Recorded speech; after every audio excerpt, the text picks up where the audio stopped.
Hello, and welcome back to the History of Ancient Greece. Episode 46, Monsters and Heroes. In every culture's mythology, apart from their gods, a distinguished place is saved for their heroes, whose accomplishments adorn their tales, their traditions, their poetry, and their literature, in their quest to touch whatever their powers do not allow them to realize. Mankind has created figures that achieve the impossible and adorn them with supernatural and superhuman talents. These special mortals, who are endowed with beauty, physical strength, and special attributes, were called heroes by the Hellenes, a term first used in the poems of Homer.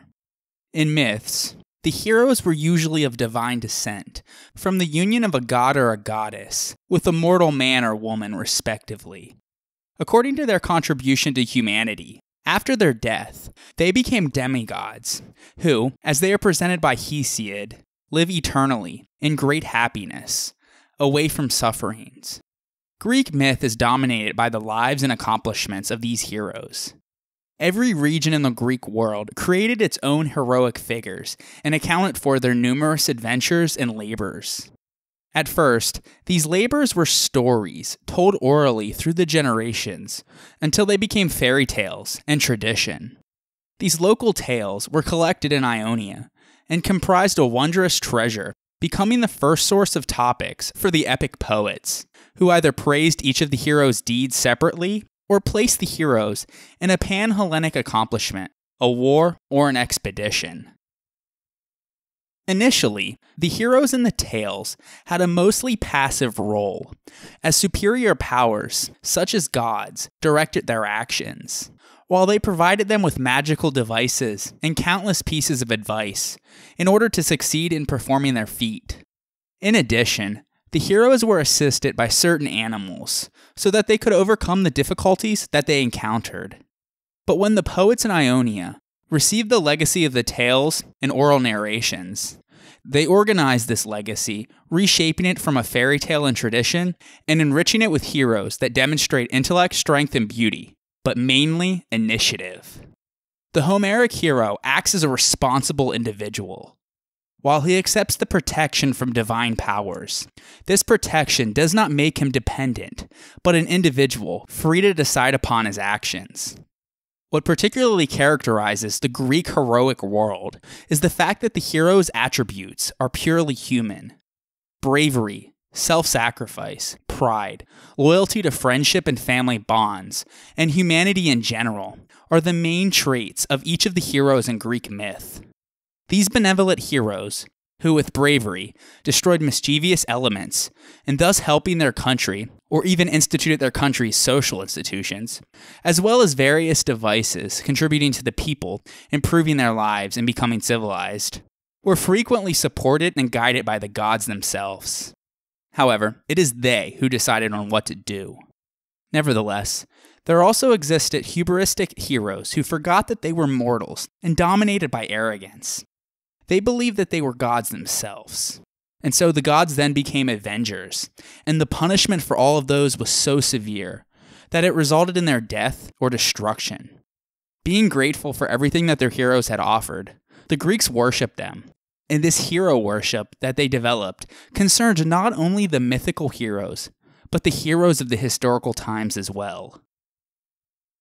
The many heroes of Greek myth oftentimes achieved their renown through the slaying of various beasts or monsters that terrorized the local populace. All of the Greek monsters were naturally descendants of Gaia. Her relations with Ouranos produced the Titans, Cyclops, and KYRIES, as we mentioned in episode 2. But she also produced numerous primordial sea deities by her union with Pontus, some of those being Nereus, Cato, and Phorcys. And then, Cato and Phorcys mated and produced Echidna, a half-woman, half-snake creature. The two Gorgons, women with snaky hair, fangs, and scaly skin, and a look that turns mortals to stone. The three Graii, or perpetually old women who shared one eye and one tooth together. And finally, Ladon, the serpent that guards the golden apples in the Garden of the Hesperides. Typhon was a monstrous giant and the most deadly creature of Greek myth. He was a son of Gaia, fathered by Tartarus. Like Echidna, Typhon was half human and half snake, but instead of a human head, 100 dragon heads erupted from his neck and shoulders that emitted fire in every direction. He challenged Zeus for rule of the cosmos, but Zeus, with his thunderbolts, overcame Typhon, and he was either locked up in Tartarus or buried under the volcanic region that stretched from Mount Etna in Sicily to Mount Vesuvius in central Italy. And the Greeks believed that he was the cause of their volcanic eruptions and earthquakes. Before this occurred, though, Typhon coupled with Echidna. These two were the progenitors of many of the serpent monsters in Greek myth. There was Orthrus, the two-headed dog with a snake-headed tail, who guarded the cattle of Geryon. Cerberus, the three-headed dog with a snake-headed tail, who guarded the gates of Hades. The Lernaean Hydra, the many-headed serpent, who when one of its heads was cut off, grew two in its place. The Colchian dragon, the serpent that guarded the golden fleece. And the Hemera, a fire-breathing beast that was part lion, part goat, and had a snake-headed tail. Orthrus, mating with his sister the Hemera, produced the Sphinx, a monster with the head of a woman and the body of a winged lion, and the Nemean lion, whose fur was impenetrable. There are, of course, other creatures and monsters which were either the children of divine beings, were divinely created, or were created as the result of divine punishment, such as the Sirens, Scylla, Charybdis, the Minotaur, Centaurs, Polyphemus, and the Stymphalian birds, just to name a few. Genealogically speaking, in order to discuss the earliest slayers of monsters, we need to start fairly early on, sometime after the Gigantomachy.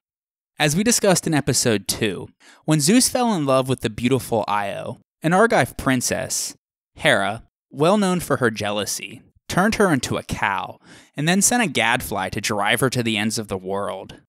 As a cow, Io wandered on the mountains and the plains of Asia for a very long time before she reached Egypt. There, she finally transformed back into a human and gave birth to a son of Zeus, named Epaphus.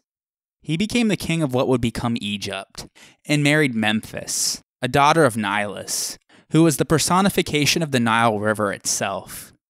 Nilus was a son of Oceanus, the Titan god of the sea.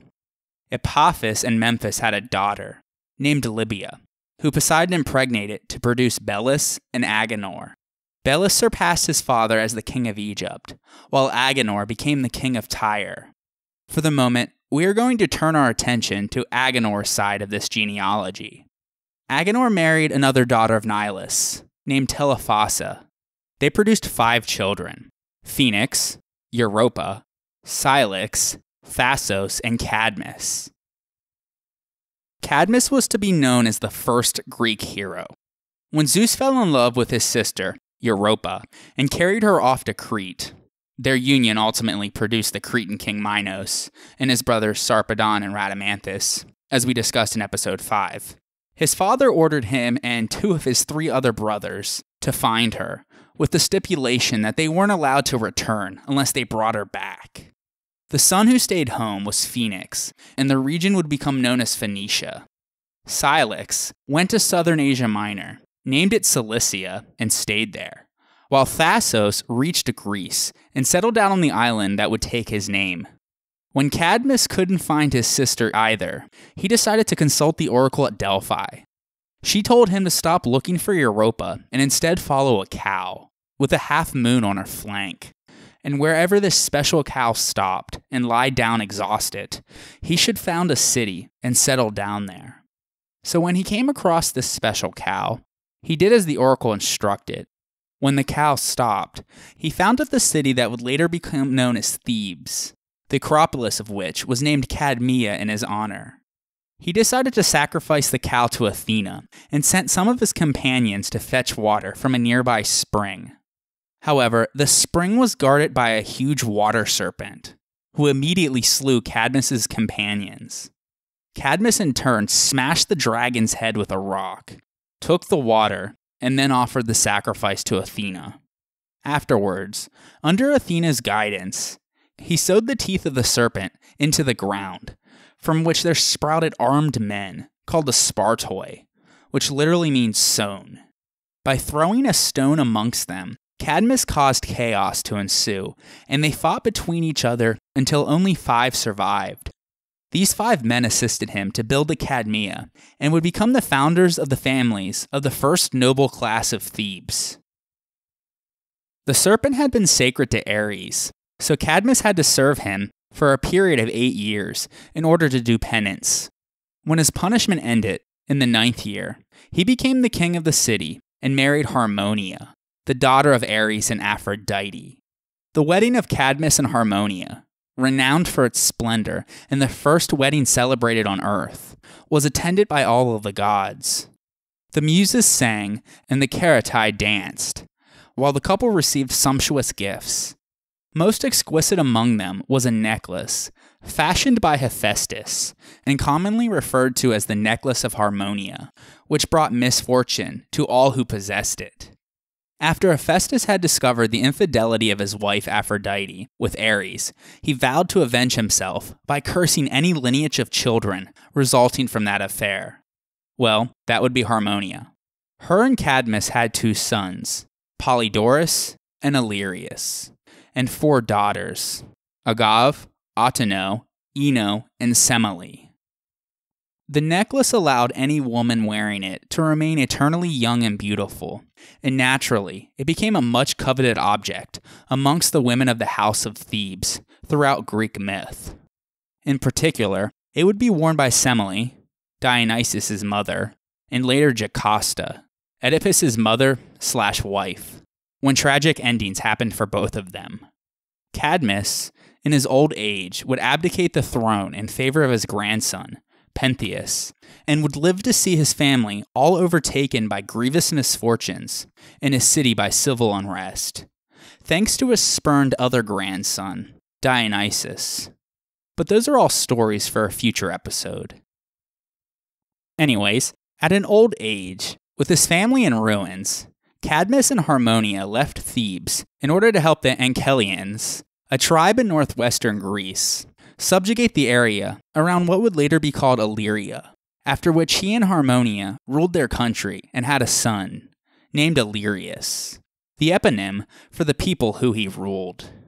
Sometime later, Cadmus, who had grown deeply troubled by the ill fortune which had come to him, and which he believed was the result of him killing the serpent of Ares in his youth, he remarked that if the gods were so enamored with the life of a serpent, he might as well wish that life for himself, and so he asked the gods to change him into a serpent too. His request was granted, and both Cadmus and Harmonia were changed into serpents and lived like this, until Zeus sent them to dwell at the Elysian Fields, an afterlife realm separate from Hades that was reserved for mortals related to the gods. As we discussed in episode 9, Cadmus was credited by Herodotus with introducing the Phoenician alphabet to the Greeks, who then adapted it to form their Greek alphabet. However, this can't possibly be correct, because the earliest Greek inscriptions only match Phoenician letter form from the late 9th century BC, well after the believed date for the foundation of Thebes. Some modern scholars argue that Cadmus was originally an Autochthonous Boeotian hero, and that only in later times did the story of a Phoenician adventurer of that name develop, to whom was ascribed the introduction of the alphabet, the invention of agriculture, and working in bronze, and thus of civilization generally. The wedding of Cadmus and Harmonia is thus considered as a conceptual symbolic coupling of Eastern Phoenician learning with the Western Greek love of beauty. Now, let's turn our attention back to Belus, the king of Egypt. He also married another of Nilus' daughters, named Akiro. They had twin sons, Danaus and Aegyptus. As you might have guessed, these two were the ancestors of the Danaans and the Egyptians. They each ruled over Libya and Egypt respectively. Danaus, though, left Libya to rule elsewhere, and in doing so, he arrived at the city of Argos. The Argive people welcomed him as their new ruler, because they had just seen a wolf come out of the woods and kill a bull near the city walls, and they took that as a portent. Danaus produced 50 daughters, called the Danaids, while Aegyptus produced 50 sons.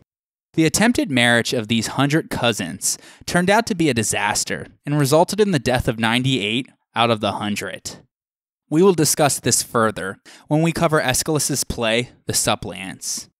Anyways, their surviving daughter, Hypermnestra, and their surviving son, Lynceus, did in fact marry, and they began a dynasty of Argive kings, called the Danaid dynasty, beginning with their son, Abas. He married Achalia, and like his father, he too produced twins, Acrisius and Proetus. When Abas died, he bequeathed his kingdom to his 2 sons, bidding them to rule alternately. But that was a pipe dream, as these 2 had quarreled from their earliest days, even in their mother's womb. A civil war soon followed. Proetus managed to get the upper hand early on, making himself the next king of Argos. He held the throne for about 17 years, but Acrisius, not one to stay defeated, eventually overthrew him. Proetus then fled to the court of Iobates, the king of Lycia, where he married his daughter, Sphenoboea. In return, Iobates led an army to restore Proetus to his kingdom with armed force. After this war had gone on for a while, the kingdom was finally divided into 2. Acrisius kept control over Argos and the western half, while he surrendered the eastern half of the Argolid to Proetus. At any rate, the 2 distrusted each other, so that they constantly vied for supremacy and worried about the other's strength. In fact, on the far western front of his kingdom, Proetus founded Tiryns and employed the Cyclopes to build walls around the city using huge stones, and even today, the Cyclopean walls can be observed there. Acrisius married Eurydice, a daughter of Lacedaemon, the legendary founder of Sparta. Over time, though, Acrisius grew concerned because he only had a daughter, named Danae, but no male heir, meaning that Proetus and his line would be able to take his kingdom once he died. After consulting the Oracle of Delphi about the matter, he learned that not he, but Danae, would indeed have a son, and further that his grandson would bring about his demise. As many of these characters in myth tend to do, he tried to find a way to thwart his fate, as proclaimed by the oracle. He built a bronze chamber, which he mostly submerged underground, with holes just big enough to slip in food and water. That way, he assumed, no man could ever reach her. But Zeus saw the girl, found her beautiful, and decided that he wanted her for himself. He descended upon her in a shower of golden rain, through the crack in the chamber, and impregnated her. As the time went by, Danae bore her child, while continuing to live a miserable existence in the chamber. She managed to hide the baby from her father, with the aid of a nurse. Eventually, the news got out as people heard the baby crying. Acrisius was understandably confused, not wanting to believe that she had given birth to a child of Zeus, as the rumors had indicated. He finally accepted the truth, and being fearful for his future, but unwilling to provoke the wrath of the gods, by outright killing an offspring of Zeus, he decided to cast the 2 of them out of Argos. So he removed her from her chamber, built a wooden chest for her that looked something like a coffin, and nailed her and her child in it. He ordered his henchmen to toss the box into the boisterous sea. Essentially, he was burying his own daughter alive, so that he could avoid the oracle's prediction. The gods determined that Danae should live, though, and the waves drifted her along into the Cyclades. Soon, a fisherman, named Dictys, pulled her out of the sea and took her to the island of Seriphos, where he allowed Danae and her baby, called Perseus, to live with him. Perseus grew fast and strong, exhibiting a strength and athleticism that far surpassed that of anyone on the island. The king of the island, Polydectes, had designs on Danae and wanted to marry her, but Perseus believed that the king was less than honorable, and so he thwarted his every effort. As a result, Polydectes decided that he needed to get rid of him, and so he plotted Perseus' ruin. While holding a banquet with his friends, and with Perseus invited as well, the king demanded that everyone present provided him with an outstanding horse so that he could give them as a gift for when he courted Hippodamia, the daughter of Oenomaus, king of Elis. That is before Pelops came along. Well, Perseus was too poor to own a horse, so he told the king that he would give him whatever else that he would request in order to take the place of the horse.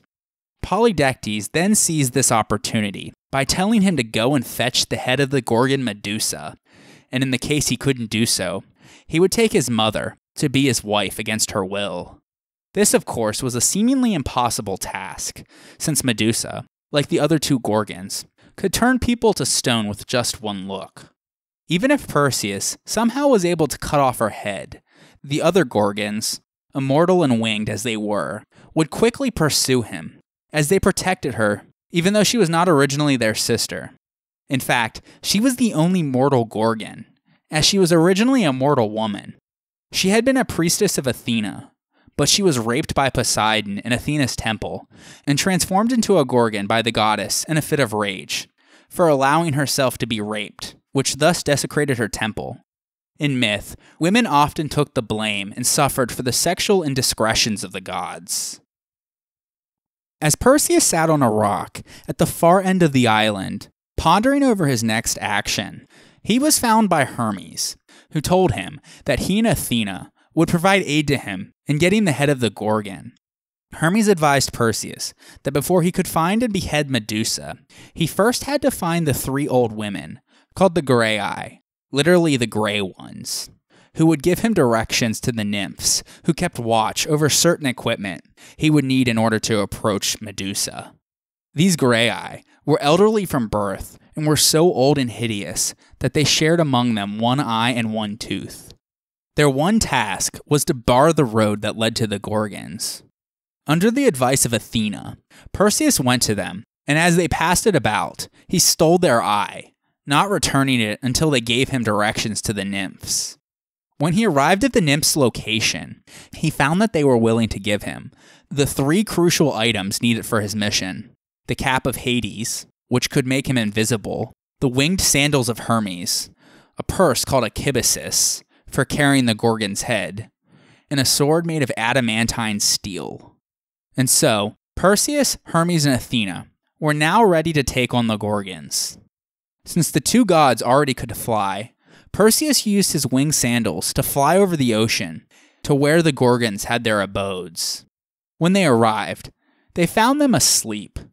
The Gorgons had hair of living snakes, boar tusks, and copper arms, and they bore golden wings. On the advice of Athena, Perseus used the reflection on his shield in order to back up to Medusa, and using the sword, he beheaded her. From the wound on Medusa's neck sprang forth Pegasus, a winged horse, and Chrysaor, the eventual king of Iberia.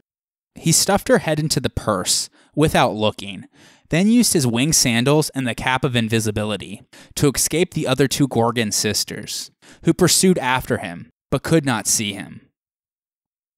On the way, Perseus seems to have been flying over Africa, and the blood dripping from his purse turned into snakes as they hit the desert. Somewhere in Ethiopia, Perseus spied a strange scene. There, beneath him was a beautiful maiden, fastened to a large rock near the ocean, while her parents hid fearfully off to the side. He flew down, checked the woman out, and decided he wanted to marry her, and then went over to talk to her parents. As it turned out, the woman, named Andromeda, was waiting for a sea monster to come out of the sea in order to devour her, a payment demanded by Poseidon because her mother, Cassiopeia, had boasted that her daughter was more beautiful than the Nereids. Perseus asked her parents if he rescued her from the monster if they would let him marry her. The father, King Cepheus, gladly agreed, and so Perseus waited for the monster. When the monster, Cetus, emerged from the sea, a tremendous battle ensued, with Perseus darting in and out, stabbing it with his sword, until finally it curled up dead. But the parents of Andromeda forgot to mention that she was betrothed to someone else. When the rival showed up to their wedding with his band of hooligans, all hell broke loose. Perseus, however, had a secret weapon. At just the right moment, he whipped out Medusa's head, showed it to them, and turned them all into stone. Another version has it that he didn't kill the parents, as Andromeda bore a son named Perseus, whom they left behind to be raised by the grandparents. Perseus was believed to be the ancestor of the Persians. Anyways, afterwards, Perseus and Andromeda flew back to Sisyphus to show Polydectes the head of Medusa. Perseus found him harassing his mother, who had taken refuge at the altar of a god, so he marched into the king's palace, pulled out the head of Medusa again, and stared it directly at the king. Everyone in the king's court was turned to stone, and the ancients believed this was why the island to this day is full of rocks. Perseus then made Dictys the new king of Seriphos. Afterwards, Perseus gave the sandals, the kibisus, and the helmet back to Hermes, and then Medusa's head to Athena. The goddess placed the Gorgon head in the center of her shield. The Gorgon has snakes for hair and a perpetual scream on her face, and she makes men turn into stone by looking at her. Athena makes the negative female energy, represented by the Gorgon, helpful to a city by putting the head of Medusa on her shield, and uses it in battle as a weapon in order to protect cities. Perseus then returned to Argos to find his grandfather Acrisius. When Acrisius learned that Perseus was coming, he fled north to Thessaly, assuming that some harm would come to him from Perseus. And so his grandson settled down as the new king of Argos. At some point, the king of Thessaly was holding some athletic games, which Perseus attended in order to participate. While throwing the discus, he slipped, and the discus flew into the crowd, hitting an old man in the head. Not surprisingly, given the oracle, this old man was Acrisius. The oracle was thus fulfilled after all, since now Perseus had killed his own grandfather, although by accident. When Perseus returned to Argos, he was so ashamed of what had happened that he wished to trade his city for that of Tiryns. His cousin, Megapenthus, the son of Proetus and current king of Tiryns after his father had died, agreed to this. Perseus later founded nearby Mycenae. He and Andromeda lived and ruled there for many years until their deaths, when Athena turned them into a constellation. Meanwhile, there is another family tree that we need to discuss that eventually has a connection with Proetus and Tiryns. The starting point for this will be Sisyphus, a son of Aeolus, making him the grandson of Hellene and the great-grandson of Deucalion. He became the founder and first king of Corinth. He promoted navigation and commerce, but was avaricious and deceitful. He also killed travelers and guests, a violation of Xenia, which fell under Zeus's domain. He took pleasure in these killings because they allowed him to maintain his iron-fisted rule. From Homer onwards, Sisyphus was famed as the craftiest of men. One day, Sisyphus, for whatever reason, decided that it was a great idea to tell Hera about one of the numerous affairs of Zeus. Angry at this, Zeus ordered the personification of death, Thanatos, to bring him to the underworld and chain him up. But Sisyphus slyly asked Thanatos to demonstrate how the chains worked. He agreed, and as he was doing so, Sisyphus seized the opportunity to tie Thanatos up instead, and so death itself was bound up. The result was that people on Earth stopped dying. This caused an uproar, especially for Ares, who was annoyed that his battles had lost their fun, because his opponents couldn't die, and so he intervened. Thanatos was untied, and Sisyphus once again was taken to the underworld. But before he went, he ordered his wife not to bury his body. His wife was Merope, a daughter of Atlas, and the youngest of the 7 Pleiades, being the only one to mate with a mortal. Anyways, when Sisyphus arrived in the underworld, he found himself stuck on the shores of the river Styx, because only those whose bodies had been buried could enter. So he complained to Persephone, the queen of the underworld, of his wife's disrespect for him, and he asked to return to life, just so he can punish his wife's impiety. But he lied, and he ended up staying on Earth until he died from natural causes. And so, when he finally died, and his shade returned to the underworld, he was punished very severely for his previous trickery. He was made to roll a huge boulder up a steep hill, and once it was at the top, the rock would roll back over him to the bottom. He was then forced to start over again. This is similar to the way that Sisyphus reversed, or turned the table on people, when he was alive. The maddening nature of his punishment, condemned to an eternity of useless efforts and unending frustration, was a result of his hubristic belief that his cleverness surpassed even that of Zeus himself. Sisyphus was succeeded to the throne of Corinth by his son Glaucus. The main myth about his life involves his violent death as the result of his horsemanship at the funeral games in honor of Peleus, the king of Iolcus, who was brutally killed by the sorceress Medea after Jason returned from collecting the Golden Fleece. We will discuss this myth when we talk about Euripides' play Medea. Anyways, there are two main traditions concerning the death of Glaucus at these games. In one, he feeds his mares on human flesh in order to make them fierce in battle. But at the games, he had ran out of human flesh to feed them, and so they turned on their master and devoured him instead. In the other account, he offended Aphrodite either by keeping his mares from mating in order to preserve their speed, or by scorning her in general. The goddess then brought retribution upon him through his horses. He died in a chariot accident during the race. As an aside, the victor of this race was Iolaus, the nephew and lover of Heracles. Before his death, though, Glaucus had married Eurynome, the daughter of Nisus, king of Megara, and they had a son named Bellerophon. However, some sources say that Poseidon was his real father, because Zeus, probably still angry about the whole Sisyphus thing, had declared that Glaucus would sire no children. Regardless, Bellerophon was a young man of exquisite beauty and bravery, but he was exiled from Corinth by Glaucus before his death because of an accidental murder. In atonement for his crime, he was ordered to be a suppliant of Proetus, the king of Tiryns and the uncle of Perseus. However, Proetus' wife had fell in love with him, and because he repulsed her advances, she told her husband that he had attempted to rape her. Proetus believed his wife, but he dared not to murder his guest, and thus violate the laws of hospitality, so he sent Bellerophon away to the court of his father-in-law, Iobates, the king of Lycia. He was sent to deliver a sealed message in a folded tablet. Unbeknownst to Bellerophon, the letter had a message for Iobates to kill him. When he arrived, Iobates accommodated Bellerophon for 9 days, holding feasts in his honor. On the 10th day, he asked him the purpose of his visit, and that's when Bellerophon finally handed him Proetus' letter.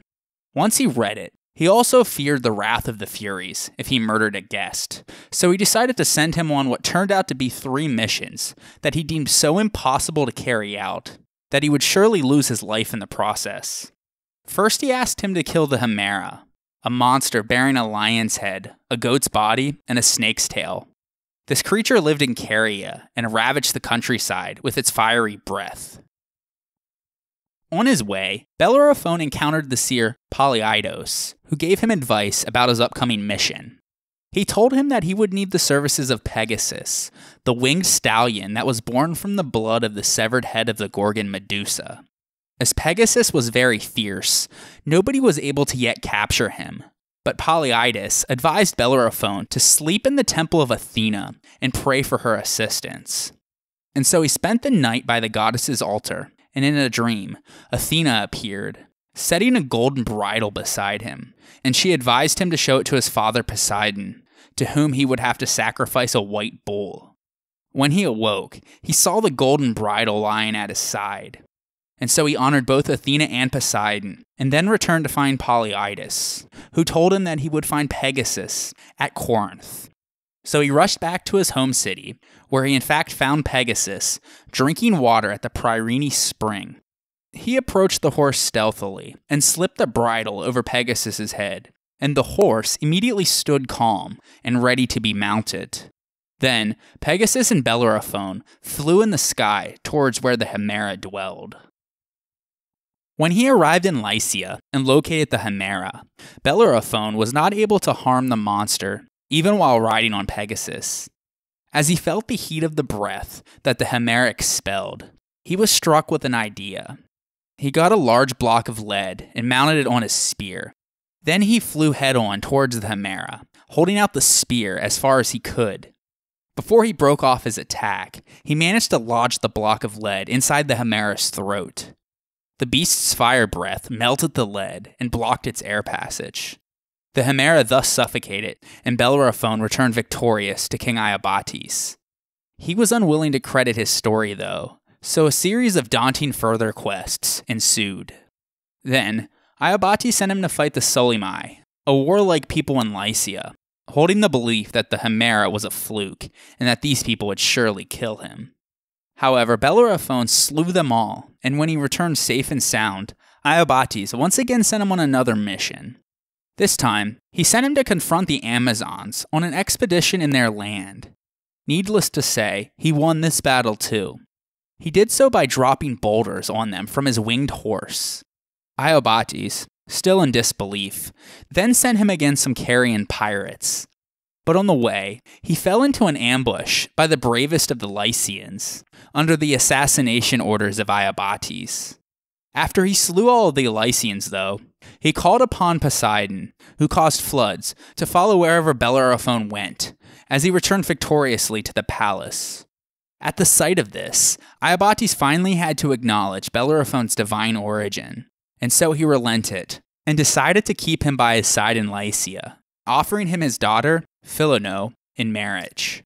They would have 3 children, one of which, Laodamia, mingled with Zeus and produced Sarpedon, a future king of Lycia that fought for the Trojans in the Trojan War. When Iobates died, he left Bellerophon his entire kingdom, where he ruled justly and was praised with the glory of a hero. According to one tradition, Bellerophon later returned to Tiryns and took vengeance on Sphenoboea, his wife's sister, and the woman who had made false rape accusations. He took her for a ride on Pegasus and threw her to the ground to her death. Another tradition states that after Bellerophon married her sister and later became king of Lycia, Sphenoboea feared that her allegations would be exposed as false, and fearing public denouncement, she committed suicide. Regardless, divine judgment was added to this tragic end, since Proetus and Sphenoboea's 3 daughters were overcome with madness by Dionysus, along with the rest of the Argive women. The result was that they took to ranging over the mountains as maenads and assaulted any travelers. They were eventually cured by a soothsayer named Melampus. However, all was far from good for Bellerophon. As his fame grew, so too did his hubris. He became very arrogant, believing that he was perfect, and so he wanted to go up to Mount Olympus on Pegasus to be a tablemate of the gods, much like his grandfather Sisyphus had been. However, this presumption angered Zeus, so as Bellerophon was riding Pegasus to ascend Mount Olympus, he sent a gadfly to sting the horse, causing Bellerophon to fall all the way back to Earth. Pegasus, though, completed the flight, and Zeus used him as a pack horse for his thunderbolts. Bellerophon was then left to wander alone in Lycia, forever away from the gods and the people, as a blind cripple. Let us now turn our attention to the so-called cursed house of Atreus. Its founder, Tantalus, was a ruler in Lydia and a son of Zeus. He was the father of Pelops and Niobe. He was favored by the gods, so much so that they invited him to Olympus to taste nectar and eat ambrosia with them. Spoiled by his great wealth, Tantalus forgot that he was a mortal, and so he stopped respecting the gods. And so at one time, when he invited the gods to one of his banquets, he wanted to test their omniscience. In preparation for the meal, he chopped up his own son Pelops and brought it out as a sort of casserole to the feast. None of the gods were taken in by the trick, except for Demeter, who was still brooding over the fact that her daughter Persephone was in the underworld. She ended up eating the shoulder of Pelops before the trick was exposed, and Tantalus was punished for his disrespect. In Tartarus, he was placed in a pool of water that constantly recedes when he tries to drink from it. Above him dangles a fruit tree, the branches of which also recede when he tries to eat from it, ever eluding his grasp. And so his hunger and thirst can never be quenched. Tantalus's punishment for his act is now a proverbial term for temptation without satisfaction, that being tantalize. Hermes and Hephaestus then took the butchered Pelops, boiled his body parts together with a few herbs, and magically the child was restored. His missing shoulder, now in Demeter's belly, was replaced by an ivory one. Once revived, Pelops was even better than before, and Poseidon had given him a wondrous winged chariot on which he could fly anywhere that he wished.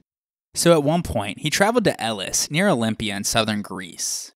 There ruled a certain king, named Oenomaus, a son of Ares, who had a beautiful daughter named Hippodamia. She was being wooed by many men throughout Greece. If you recall, we mentioned this while talking about Polydectes and Perseus. But Oenomaus had been given an oracle that he would be killed by his own son-in-law, so he devised a means to put this off by stipulating that she could only be wed to someone who could best him in a chariot race. Oenomaus further stipulated that all challengers who lost were to be executed. Also, the king's chariot horses were a present from the god Poseidon and were therefore supernaturally fast. Furthermore, even if a suitor did manage to get in front of him, he would spear them in the back, drag them from the chariot, and cut off their heads. So basically, if you raced him, you were going to get your head decapitated, and he was going to nail it to the palace door, which naturally kept a lot of people from competing. But when Pelops showed up and fell madly in love with Hippodamia, he decided to give it a try, undeterred no doubt by the show of decapitated heads. In order to work around this, the night before the race, Pelops convinced the king's charioteer, named Myrtilus, to help him. In return, he offered him half the kingdom of Oenomaus and the first night in bed with Hippodamia. Myrtilus, no doubt, loved Hippodamia too, and so he complied and replaced the bronze linchpins in the chariot with beeswax. The result was that on the next day, during the race, the friction caused the beeswax linchpins to melt, and thus the wheels popped off. Oenomaus himself was unprepared for this, and so he became tangled up in the reins and crashed, plunging to his death.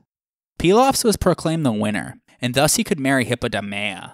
And so he rode on to win the race, possibly regretting his offer or just seizing an opportunity to ensure that he remained blameless. Pelops seized the charioteer and tossed him over a cliff to his death. As he fell, he invoked a powerful curse on Pelops and his lineage. The ancients believed strongly that a curse uttered by a dying person had special efficacy. After the murder, Pelops organized chariot races in honor of Oenomaus in order to be purified of his death. He then married Hippodamia and assumed the kingship of Elis. With his new wife, he had at least 16 children, the majority of which entered into royal marriages, including the house of Perseus, and between them and their lineage, they came to dominate the entire peninsula, which would thus become known as the island of Pelops, or the Peloponnesus. Of particular note are Sisyphus, Thyestes, and Atreus. He also took in a young Laius, the father of Oedipus. More on that in a future episode. Anyways, Sisyphus was his favorite, which ultimately led to the jealous Atreus and Thyestes killing him. Pelops then banished them altogether from the kingdom, and as a result, Hippodamia hung herself. This is where the story of Pelops comes to an end in terms of the storyline. But he was venerated at Olympia, where his cult developed into the founding myth of the Olympic Games, which we discussed in episode 21, as the most important expression of unity, not only for the island of Pelops, but for all Hellenes. At the sanctuary of Olympia, chthonic nighttime libations were offered every Olympic Games to dark-faced Pelops in a sacrificial pit, before they were offered in the following daylight to the sky god Zeus. Meanwhile, on the other side of the peninsula, Eurystheus, the king of Mycenae, who had sent Heracles on so many labors, died without an heir. He was killed while fighting with the Heraclidae, or the sons of Heracles. This gave the two sons of Pelops the opportunity to enforce their power in the Argolid. An oracle said that a son of Pelops, either Atreus or Thyestes, should have the throne of Mycenae. Both wanted to rule there, though, so they had to find some resolution. It was agreed that whoever of the two could produce the golden fleece of a sacred lamb, a seemingly impossible task, could have the throne. Well, as it turned out, Atreus had such a golden lamb at his disposal which he had hidden in a locked trunk, and hadn't told anyone about it except for his wife, Arope. However, little did he know that Arope was having an affair with his brother Thyestes, and so she had already given the fleece to him. Thyestes was able to produce the fleece, much to the shock and bewilderment of Atreus. But Atreus would not give up so easily. He predicted that the sun would rise in the west on the next day, as a sign from the gods that he should rule Mycenae. And so the next day, when the sun did rise in the west, everyone was forced to admit that this was a powerful sign in favor of Atreus. Thus, Atreus began to rule over Mycenae, but the solution to the puzzle of the golden fleece kept bothering him. He finally realized that Thyestes must have been canoodling with his wife after all, and so he devised a plan of revenge. He invited the now exiled Thyestes back to Mycenae on the pretense of reconciliation. Meanwhile, he took Thyestes' 2 children, chopped them up, and made a stew out of them. So when Thyestes came for dinner, he was fed his own sons. While poking around in the stew, he came across some recognizable parts of one of his children. After choking and gagging, he ran off cursing Atreus and swearing that he would one day get revenge. His revenge, though, would be complicated. He went to the Delphic oracle in order to seek advice, but she told him that he must find his long-lost daughter, Pelopia, and make love to her. So Thyestes obediently set out to find his daughter. But one night during his journey, while camping out under the stars, he came across a young girl. In his desperation for entertainment, he attacked her, dragged her into the bushes, and raped her. In doing so, he left his sword behind by accident, which she retained in her possession. Little did he know, though, that the young girl that he had just raped was indeed Pelopia, and she became pregnant with their son, Aegisthus. But the story takes another turn. Shortly after her rape by the lusty Thyestes, Pelopia returned to the court of Atreus, who took her in and made love to her as well, with the result that he thought the eventual child was his own. At some point later, Atreus sent his 2 sons, Agamemnon and Menelaus, whom he had begotten with Arope, his first wife, to Delphi to consult the oracle concerning Thyestes. Their uncle happened to be in Delphi, consulting the oracle about why he couldn't find his daughter, only if he knew the truth. And so the 2 brothers seized their uncle and drug him back to Mycenae in chains. Atreus sent his other son, Aegisthus, who was in reality Thyestes' son, to kill his uncle Thyestes, who was in reality his father, as a sign of loyalty and manhood. When Aegisthus was about to kill his father/uncle, Thyestes recognized the sword as the one that he had lost in the bushes long ago. And putting everything together, he realized that Aegisthus was a son. The 2 then went to Pelopia to verify everything. She confirmed it all, but after realizing that she had intercourse and a child with her own father, she committed suicide. Aegisthus then murdered Atreus instead, creating a bitter hatred between Agamemnon and Menelaus on the one side, and Aegisthus on the other.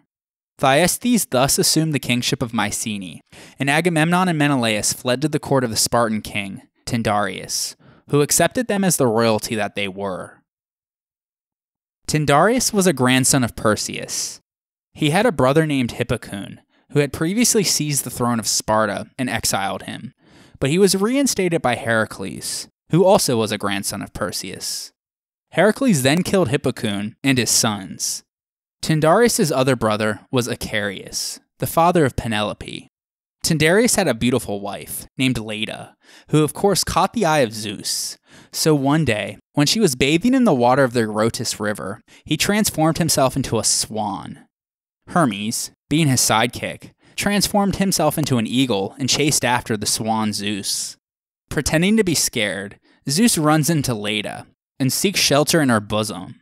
Eventually, and don't ask me how, Zeus the swan has sex with Leda the human. Later that night, Leda also makes love with her human husband, Tyndareus. The result was that a few months later, Leda lays 2 eggs, each with a set of twins inside. From Zeus's egg comes Helen and Polydeuces, or Pollux. From the mortal egg of Tyndareus came Clytemnestra and Castor. Tyndareus also helped overthrow Thyestes and reinstated Agamemnon and Menelaus back in Mycenae. Thyestes fled into exile to the island of Cytherea, where he would eventually die. Changing gears, let's leave the Peloponnese for a bit and head northwards. Ixion was a son of Ares, and the king of the Lapiths of Larissa, the most ancient tribe of Thessaly. He intended to marry Dia, a daughter of Dioneus, and promised his future father-in-law a very valuable present.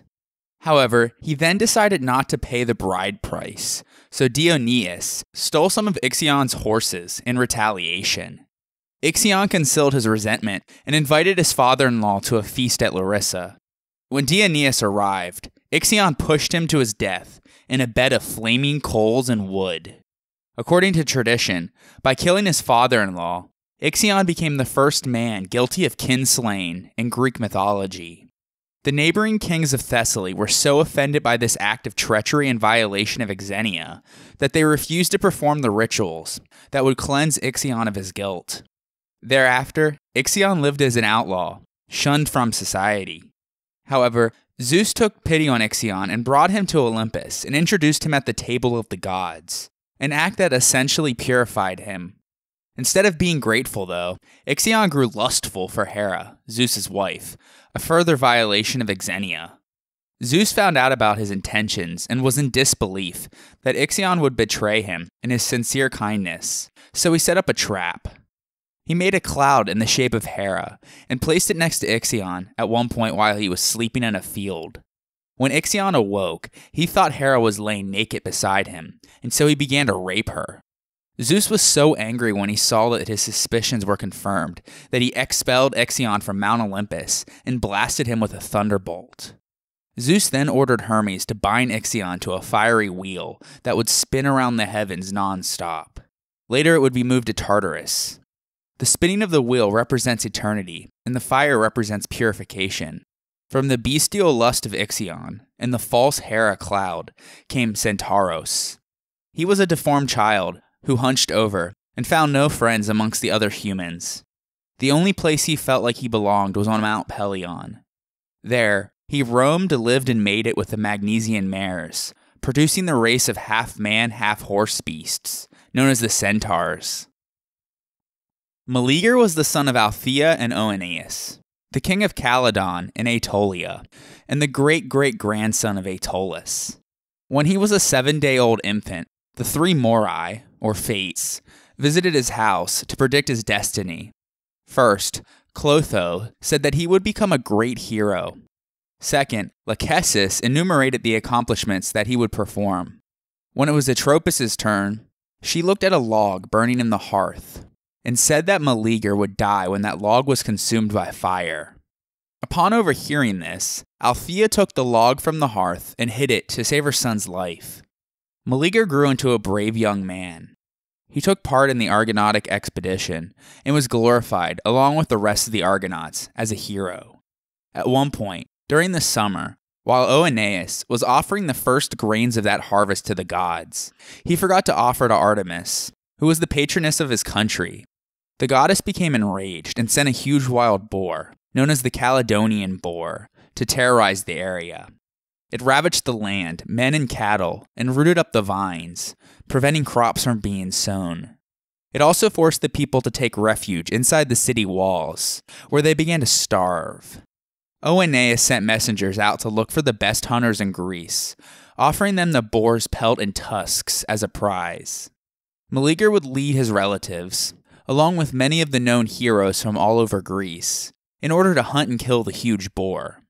Some of the best-known heroes who responded to the call were Laertes, the king of Ithaca and the father of Odysseus, a great number of the Lapiths, including the son of Ixion and their current king, Pirithous, Admetus, the king of Pherae, Acastus, the king of Iolcus and a son of Peleus, Asclepius, a son of Apollo and the eventual god of medicine, Jason, the leader of the Argonauts, Peleus, the father of Achilles, Iolaus and Iphicles, the nephew and brother of Heracles, Theseus, the king of Athens, Telamon, the king of Salamis, the Dioscuri brothers, Castor and Pollux, of Sparta, and Nestor, king of Pylos. among many others. The only woman to participate was Atalanta, known from the myths as the unbroken young woman. When she was born, her father, Iasus of Arcadia, only wanted a son, so he abandoned her on the mountains of Arcadia, where she was nursed by a bear, until some herdsmen found and raised her. Having grown up in the wilderness, she became a fierce hunter, and learned to fight and hunt as a bear would, and grew to become unbeatable in a foot race and in wrestling and archery. She also took an oath of virginity to Artemis. When all of the heroes were assembled, they were accommodated by Oeneus for 9 days. On the 10th day, though, they set out for the hunt. Some of them, however, objected to Atalanta participating with them. But Meleager, having fallen in love with her, despite being married, and since he was the leader of the venture, he imposed her participation on all of them. The struggle began, but it was hard, and a lot of the heroes were killed from the tusks of the boar, or by friendly fire. But finally, on the 6th day, Atalanta first made contact by throwing her spear into the animal's back. Meleager finished it off by spearing it in the abdomen. All of the hunters shared the meat of the boar, but Meleager, being the victor, took its hide as a prize and offered it to Atalanta since she had wounded the beast first, and drew the first drop of blood. His action was seen as a great insult by his uncles, and so they took the hide from Atalanta, stating that it belonged to them, since Meleager chose not to keep it for himself. Meleager got really angry, and a fight ensued, during which he killed his uncles. As soon as Althea found out about her brother's murder at the hands of her own son, in great grief, she remembered what the 3 Morai had said and the log that she had hidden. In an impulse, she threw the log back into the hearth. As soon as the log burnt completely, Meleager dropped dead, thus fulfilling the prophecy. Since the mythic event drew together numerous heroes, among whom were many who were venerated as progenitors of their local ruling houses, among all of the tribal groups of Hellenes into the classical times, the Caledonian boar hunt offered a natural subject in classical art, for it was reminiscent with the web of myth that gathered around its protagonists on other occasions, around their half-divine descent and their offspring. Like the Argonautic quest for the Golden Fleece, or the Trojan War that took place the following generation, the Caledonian boar hunt is one of the nodes in which much Greek myth comes together. Later, Atalanta was rediscovered by her father. He wanted her to be married, but after a warning from an oracle about getting married, Atalanta agreed to only marry if her suitors could outrun her in a foot race, which she thought was impossible. The stipulation was that those who tried and lost would be killed, and many young men died in their attempt, until Hippomenes came along.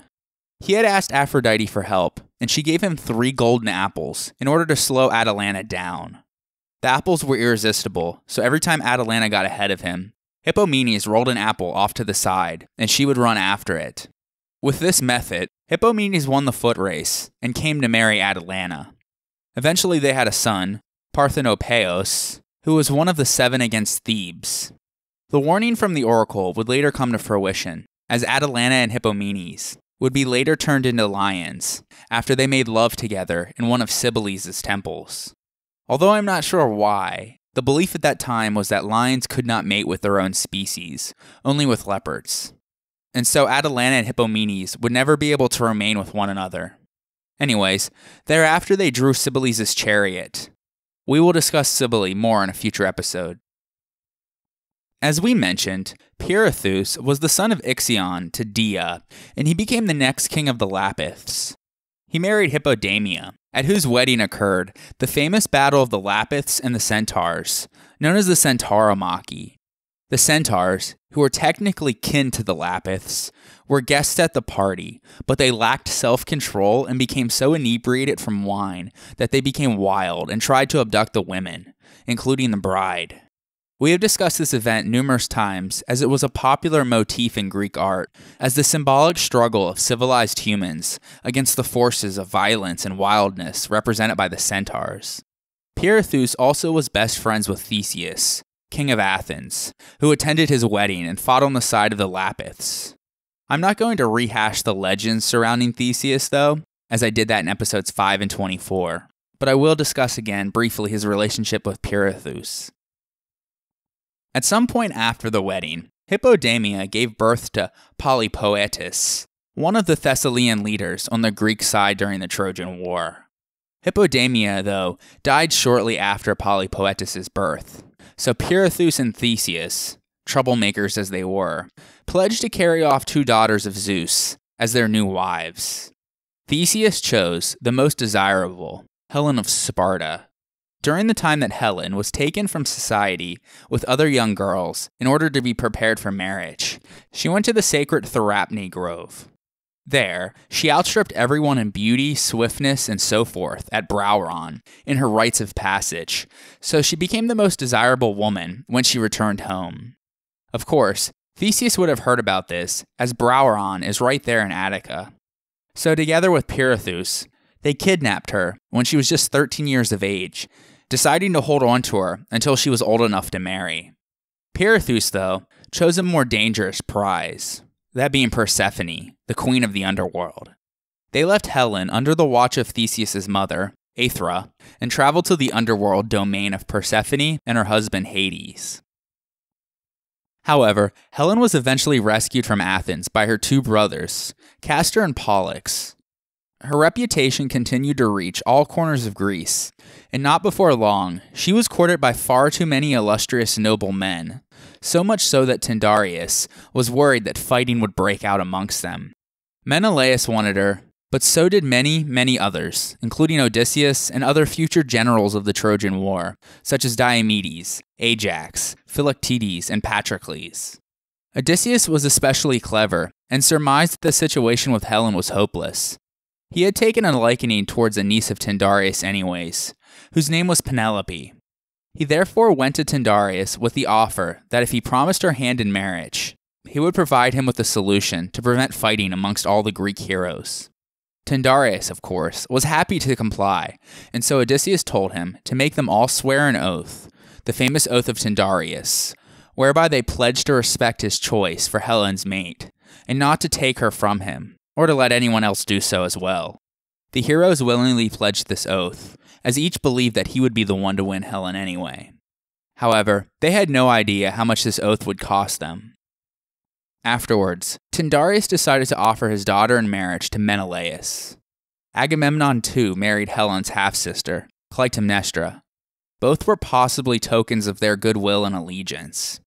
Menelaus had a daughter named Hermione, and when Tyndareus lost his 2 sons, Castor and Pollux, he made Menelaus the heir to his throne at Sparta.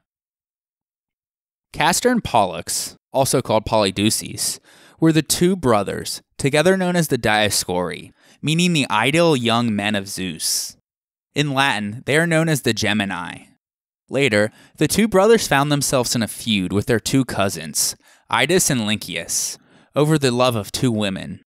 As a result, the Dioscuri decided to free their cousins' cattle, out of petty revenge. The cousins, though, witnessed them doing it, so the 2 sides came to blows, resulting in the mortal Castor being killed. Pollux was so deeply saddened by his brother's death, and he didn't wish to live alone without him, so when he asked his father Zeus to either let him go to the underworld with his brother, or to let his brother live, Zeus decided to make a compromise.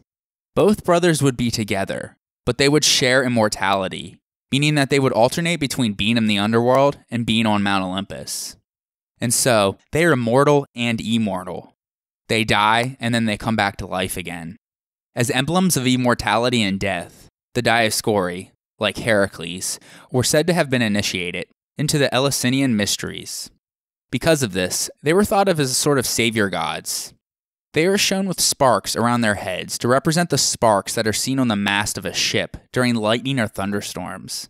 Sailors took this as a sign of hope that the gods were with them, and these gods would have been the Dioscuri brothers. Not forgetting about Theseus and Pirithous, when they arrived in the underworld, presumably already knowing what their intentions were, Persephone invited them to sit down in chairs that caused them to forget everything, including how to even get up. They were stuck there for an unknown amount of time, until a grandson of Perseus happened to be in the underworld, as a living mortal, while on a quest to drag Cerberus up into the sunlight. He was the greatest of the Greek heroes, and was so important to the ancient Greek psyche that he gets an entire episode all to himself. So join me next time on the history of ancient Greece, episode 47, Heracles, From Zero to Hero.